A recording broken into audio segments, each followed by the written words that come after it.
आप सबको नमस्कार, सुप्रभात। सार्थक government job point YouTube channel आप सभी लोगों का हार्दिक स्वागत करता है।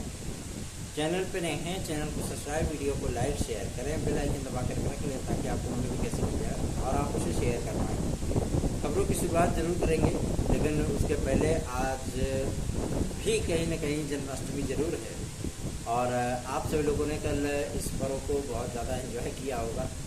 उम्मीद भी है कि आप सभी लोगों ने इस पर्व को बहुत करीब से जिया होगा और बहुत सारी प्रतियोगी जीवन की खुशखबरी भी है। आप अच्छी सूचनाएं भी बोल सकते हैं उसको। तो चलिए मिल करके इस कार्यक्रम को आगे बढ़ाते हैं और आप सभी लोगों को सारी अपडेट देते हैं। पहली अपडेट है आप सभी लोगों की उत्तर प्रदेश लोक सेवा आयोग की। उत्तर प्रदेश लोक सेवा आयोग 2 से 3 दिनों के भीतर एक विज्ञापन जारी करने चल रहा है। ये विज्ञापन आप सभी लोगों का PCSJ का होगा, ठीक है ना। PCSJ के विज्ञापन आप लोगों को देखने के लिए मिलेंगे। जाहिर सी बात है, इसमें बहुत से विद्यार्थी तो इम्पॉर्टेंट नहीं होते हैं, वही होते हैं जो LLB वगैरह किए रहते हैं। लेकिन जो विद्यार्थियों की प्रतीक्षा है कि हमें LD ग्रेड GIC खंड शिक्षा अधिकारी का विज्ञापन देखने के लिए मिले, उनकी प्रतीक्षा भी अब समाप्त होने वाली है। वजह यह है कि अध्यक्ष का कार्यकाल आगे बढ़ चुका है। अभी ये मीडिया में खबरें आ रही थी कि साक्षात्कार हुआ, 5 नाम फाइनल करके मुख्यमंत्री को भेजे गए। ऐसा कुछ भी नहीं है। मुख्यमंत्री महोदय ने तय कर लिया है कि अध्यक्ष किसको बनाना है, ठीक है ना। 14 लोगों ने साक्षात्कार दिया, अरे हद है, साक्षात्कार दिया। अभी तक आवेदन पढ़ने के बाद स्क्रीनिंग कंप्लीट होने के बाद हाई पावर कमेटी ने नाम संतुष्ट करके दे दिया गवर्नमेंट, ठीक है ना। अब इसमें से 2 में से 1 लोगों को चुनना है, वो मुख्यमंत्री महोदय डिक्लेयर करेंगे, ठीक। तो आप लोगों को मैं बता दूं, ये चयन प्रक्रिया विदिन 31 अगस्त के पहले होनी है और ये क्लियर है, जैसा कि आदरणीय सचिव महोदय ने बताया था कि हम लोग सितंबर में या अगस्त लास्ट तक, मतलब 31 के पहले हम लोग TGT PGT असिस्टेंट प्रोफेसर का कार्यक्रम दे देंगे। तो आप लोग ये मत सोचिएगा कि अगर सितंबर में कार्रवाइयाँ शुरू होती हैं और सितंबर में आप लोगों का एग्ज़ाम शेड्यूल आता है तो आप लोगों को बहुत लंबा समय मिल जाएगा नवंबर दिसंबर का, ठीक है ना। इसमें ज़्यादा परेशान होने की आवश्यकता आपको नहीं है। मैं आपको बता दूं, सितंबर में अगर पहली बैठक होती है, क्योंकि ड्यू डेट इनकी 2 सितंबर है, 2 सितंबर को अध्यक्ष, सचिव सहित सभी सदस्य मीटिंग करेंगे और उसी में आपका कार्यक्रम घोषित होगा। एक पूर्णकालिक मीटिंग आप बोल सकते हैं इसको, ठीक है ना, संपूर्ण मीटिंग बोल सकते हैं आप। तो ये 2 तारीख की ड्यू डेट रखी गई, मतलब उसके पहले अध्यक्ष आ जाएंगे, परीक्षा नियंत्रक आ जाएंगे। तो अब तो ये समय सीमा तय हो गई।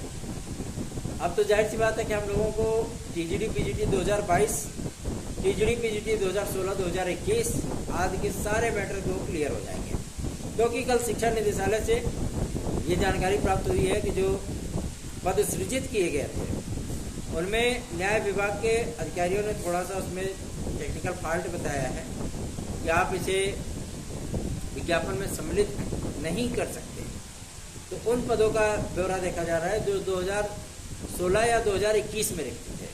मान लीजिए 21 में रिक्त थे और उसमें यात्रीगण नहीं आ पा रहे हैं, वो सीटें रिक्त जा रही हैं, तो उसको 2016 में ही मेंशन कर दिया जाएगा। मतलब उन विद्यार्थियों को वहाँ पर नियुक्तियाँ दे दी जाएंगी। अच्छी बात है। देसी घी गिरे कहाँ जाएगा, थाली में ही जाएगा, है ना। विद्यार्थियों को नौकरी मिल जाए और क्या हो सकता है, बेहतरीन है।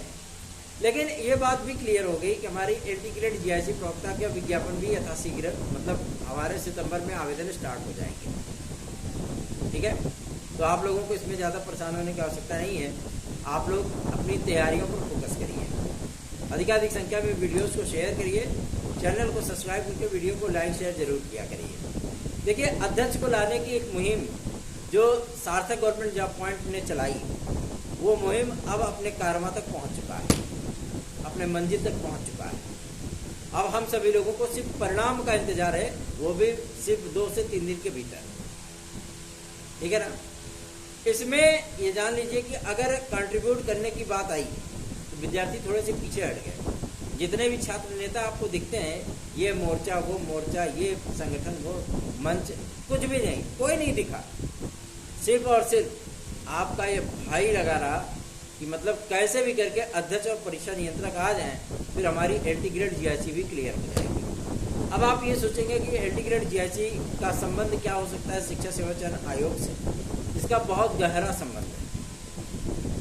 संबंध तो इतना गहरा है कि बिना उसके वो चल नहीं सकता है एक कदम, ठीक है ना। नियमावली इधर क्लियर होगी, एलटी जीआईसी का विज्ञापन इधर से आ जाएगा।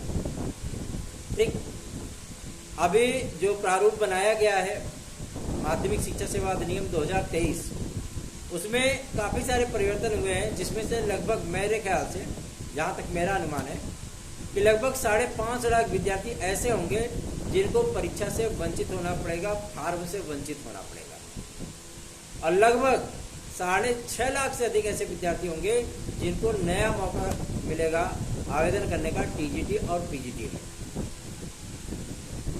आयु सीमा का मुद्दा अभी भी हाइट पे है, 21 से 40 वर्ष किए जाने को लेकर के, लेकिन इस पे आदरणीय मंत्री महोदया, माध्यमिक शिक्षा मंत्री महोदया ने एक बात एकदम डिक्लेयर कर दी है कि फिलहाल 2027 तक किसी भी प्रकार से शिक्षा सेवा चयन आयोग के अंतर्गत आने वाली टीजीटी पीजीटी की भर्ती परीक्षाओं में किसी भी प्रकार से एज का लिमिटेशन नहीं किया जाएगा, और ये प्रस्ताव मुख्यमंत्री महोदय ने मंजूर भी कर दिया है। पहला मुद्दा। दूसरा ये कि विद्यार्थियों को आयु सीमा की छूट मिलेगी कि नहीं, तो देखिए इस बात का क्लियरेंस इसी बात से हो जाएगा। अभी लोक सेवा आयोग ने पीसीएसजे और एपीओ में एज रिलैक्सेशन को लेकर के शासन को प्रस्ताव भेजा है, ठीक है ना, क्योंकि न्यायिक सेवा है आपका पीसीएसजे भी, है ना, तो ये भी तो एक तरीके से पीसीएस ही है ना, और उसके बाद पीसीएस का विज्ञापन भी आएगा फरवरी तक, जनवरी तक। तो इसलिए अभी से ही एज रिलैक्सेशन को क्लियरेंस मिलने का इंतजार लोक सेवा आयोग ने भी करना शुरू कर दिया है। और मैं आप लोगों को इस बात के लिए गारंटीड कह सकता हूँ, जिस तरीके की हम लोगों की वार्ता प्रमुख सचिव महोदय के साथ, जिस तरीके की वार्ता आदरणीय जनप्रतिनिधियों के साथ और मुख्यमंत्री महोदय तक जिस तरीके से हम लोगों ने अपनी बातों को पहुंचाया है, जाहिर सी बात है उसका एडवांटेज हमारे उन भाई बहनों को मिलेगा जो ओवर एज हो चुके हैं। तो आपको इसमें परेशान होने की आवश्यकता नहीं पड़ेगी, ठीक है ना। थोड़ा सा जोर लगाइए कि अपना भी व्यू 1000 के पार जाए, हैं, थोड़ी सी आप लोग भी कोशिश कर लिया करिए, ठीक है। चलिए आगे बढ़ते हैं। अब बात करेंगे एक और महत्वपूर्ण मुद्दे को लेकर के, जो कि संबंधित है आप सभी लोगों का प्राथमिक शिक्षक भर्ती में 69,000 की शिक्षक भर्ती के लिए। बहुत से लोगों ने ये शोरगुल मचाना शुरू कर दिया है। सर्वोच्च न्यायालय ने आदेश कर दिया है कि भैया बीएड वालों को बाहर करके जो है मेरिट बनाई जाए 69,000 की, तो ऐसी पॉसिबिलिटी नहीं है, ठीक है ना। आपको मैं बता दूं, कल हम लोगों ने केंद्रीय मंत्री श्रीमती अनुप्रिया पटेल जी से मुलाकात की थी और उनको ज्ञापन दिया था और उनसे मांग की थी कि समस्त बीएड डिग्री धारकों को पुनः प्राथमिक में वैलिड करने के लिए आदरणीय प्रधानमंत्री जी से आप जो है स्वयं वार्ता करिए और विद्यार्थियों की इन समस्याओं से उनको अवगत कराइए। जरूरत पड़े तो छिगरू पधारू के लिए, है ना, अध्यादेश जारी हो जाता है। तो लगभग 3.25 करोड़ पूरे ऑल ओवर इंडिया में विद्यार्थियों के भविष्य को ध्यान में रखते हुए वो डिग्री जिसे एनसीटीए ने अप्रूव किया है, वो डिग्री जिसे मानव संसाधन विकास मंत्रालय अप्रूव करता है, अनुमति किसने दी थी? मानव संसाधन विकास मंत्रालय ने ही तो दी थी। अगर आप अनुमति दे रहे थे तो आपको बाकायदा संशोधन करके प्रक्रियाओं से गुजर करके इनको अनुमति देनी चाहिए, है ना। लेकिन इस समस्या से अगर समस्या का जड़ वहीं से है तो दवा भी वहीं पे देना पड़ेगा। तो मैं आप लोगों को बता दूं कि आदरणीय मंत्री महोदया ने इस बात के लिए आश्वस्त किया हम लोगों को कि आप सभी लोगों की इन बातों को आदरणीय प्रधानमंत्री जी तक पहुंचाया जाएगा। हम लोग बता दें आप सभी लोगों को, हम लोगों के प्रयासों में कहीं कोई कमी नहीं होती है। आप लोग ही ढीले पड़ जाते हो। जो बीए डिग्री धारक हैं वो ये मान चुके हैं कि अब भैया ऐसा है कि अब प्राथमिक में एंट्री होगी नहीं, तो चलो LTGIC, KVS और NPS वगैरह देखते हैं, ठीक है ना। लेकिन ये सही नहीं है, ये आप सभी लोगों को और भी कमज़ोर बनाएगा, ठीक है, क्योंकि उनके पास डबल एलिजिबिलिटी है। मैं कई ऐसे डीलेड विद्यार्थियों को जानता हूँ जिन्होंने डीलेड तो किया ही है, साथ साथ BEd भी किया है, ठीक है ना। तो कंपटीशन तो रहेगा ही, लेकिन हाँ इतनी बातें जरूर क्लियर हो गई हैं कि अब हमारे उन भाई बहनों को भी बहुत जल्दी खुशखबरी मिलने चल रही है, जो विद्यार्थी हमारे याचिका से जुड़े हैं या जो विद्यार्थी हमारे साथ जुड़ने की चाहत रखते हैं, ठीक है ना। मैं थोड़ा सा व्यस्त चल रहा था, जिसकी वजह से मैं रिप्लाई नहीं कर पा रहा हूँ, लेकिन आज आप सब लोगों को रिप्लाई मिल जाएगा। जो विद्यार्थी हमारे साथ हमारी याचिका से जुड़ना चाहते हैं, आप लोगों के लिए गोल्डन अपॉर्चुनिटी है, आप चाहें तो हमारे साथ जुड़ सकते हैं, और सिर्फ लिमिटेड समय है ये, ठीक है ना। उसके बाद फाइनल हियरिंग होनी है और आप लोगों के लिए आदेश या तो रिजर्व हो जाएगा या आदेश जारी कर दिया जाएगा। तो चिंतित काहे होते हैं, जुड़िए ना भाई के साथ, क्या दिक्कत है।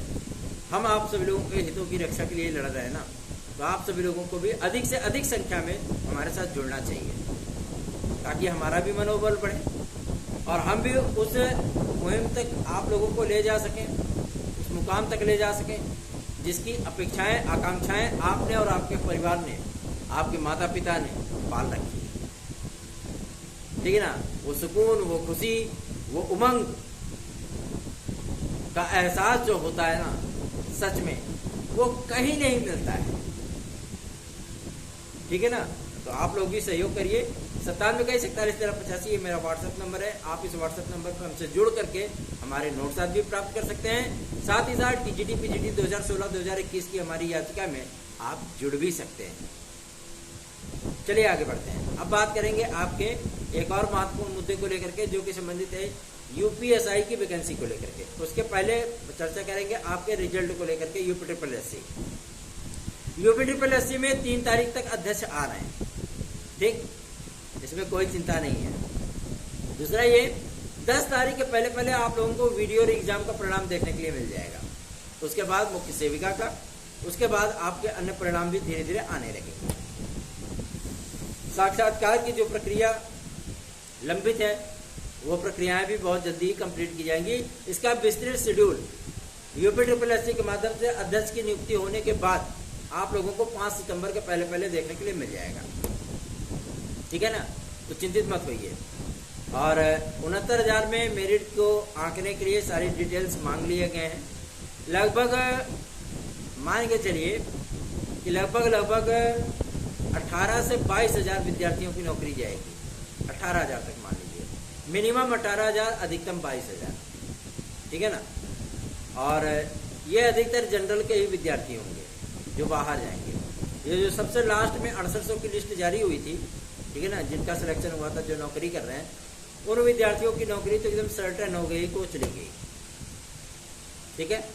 UPSI के वैकेंसी के बारे में भी जानकारी प्राप्त हो रही है कि यूपी कांस्टेबल की परीक्षा समाप्त होने के बाद UPSI के अध्याचन को फिर से रिव्यू किया जाएगा। उसके बाद आप लोगों को विज्ञापन 10 अक्टूबर के पहले पहले देखने के लिए मिल जाएगा, ठीक है। तो आप लोग बढ़िया तैयारी करिए। 3 वर्ष की एज रिलैक्सेशन के साथ ये विज्ञापन आप लोगों का आएगा। ये बात एकदम क्लियर हो गई है, स्पष्ट हो गई है।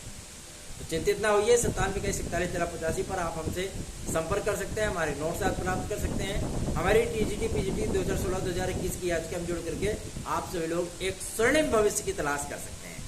धन्यवाद। आप सभी का दिन शुभ हो।